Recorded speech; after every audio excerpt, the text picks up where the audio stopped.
नमस्कार, स्वागत आहे तुमचे अन्नपूर्णाच किचनमध्ये।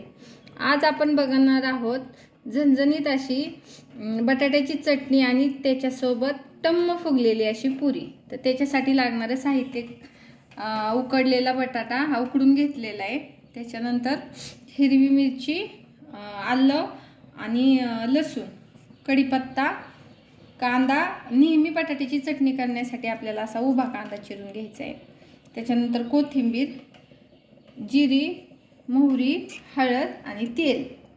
तर चला आपण सुरुवात करूया। आज केली आपली, त्याच्यात घालून घेते मी तेल,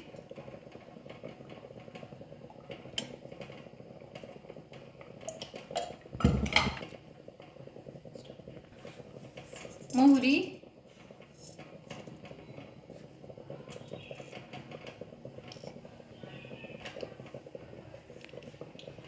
नाश्त्यासाठी आज बटाट्याची चटणी आणि पुरीचा बेत आहे। खूप छान लागते, मुलांना खूप आवडते। ही टिफिनला पण देऊ शकताय तुम्ही।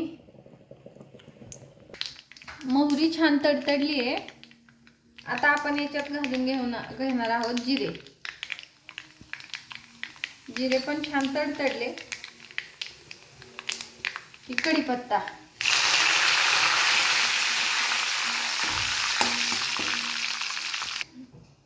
आता याच्यात आपण कांदा टाकणार आहोत। कांदा छान लाल झाला की मग आपल्याला वाटलेली मिरची टाकायची।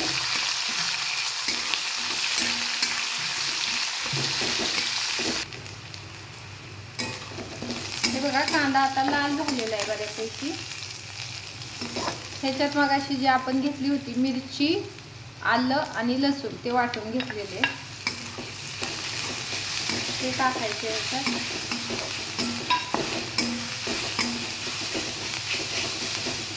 खूप छान भात सुटलेला आहे।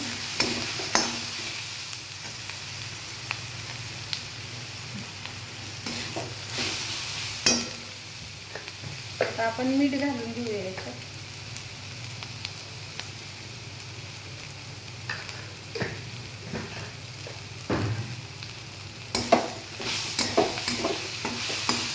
जास्त तेलाचा वापर नाही करायचा। आता हळद टाकून घेऊया याच्यात। आधी सुरुवातीला कधीच हळद घालायची नाही, नाहीतर मग काळपट कलर येतो चटणीला।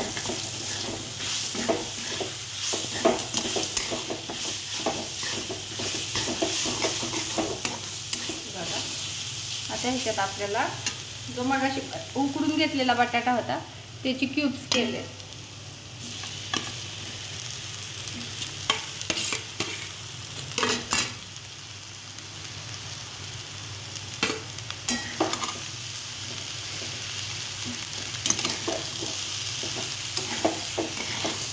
बघा, छान दिसते पिवळी, कलर छान आलेला आहे।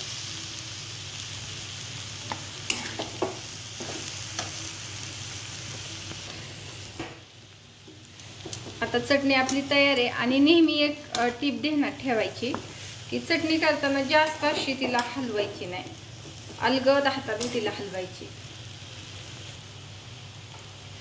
कोथिंबीर टाकायची।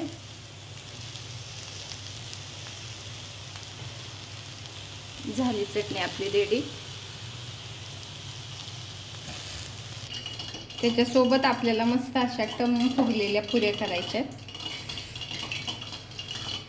आणि पुरीचं पीठ नेहमी असं जास्त पातळ नाही मळून घ्यायचे, मुलांना आवडतात खूप ह्या पुऱ्या।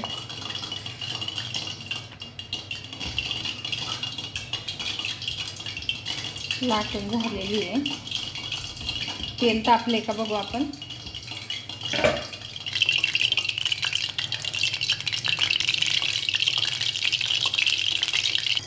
तेलात टाकते पुरी।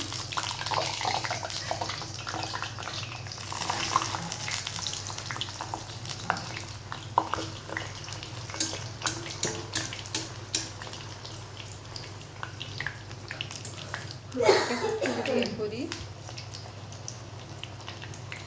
छान अशी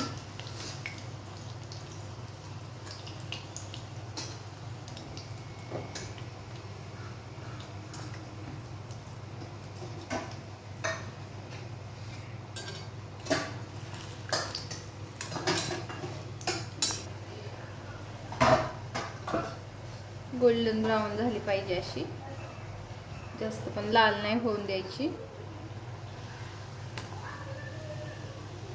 मस्त कलर आलाय पुरीला.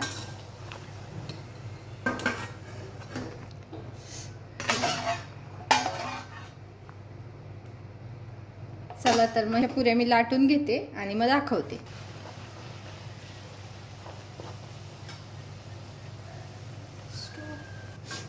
बघा छान अशी फुलली आहे, टम्म अशी फुगली आहे पुरी. हे बघा तयार झाले आपलं ताट, बटाट्याची चटणी आणि त्याच्यासोबत पुरी. मस्त टम्म अशी फुगलेली आहे पुरी. तर या नाश्ता करायला. कशी वाटली तुम्हाला माझी ही recipe? Please like, share and subscribe. Thank you. धन्यवाद.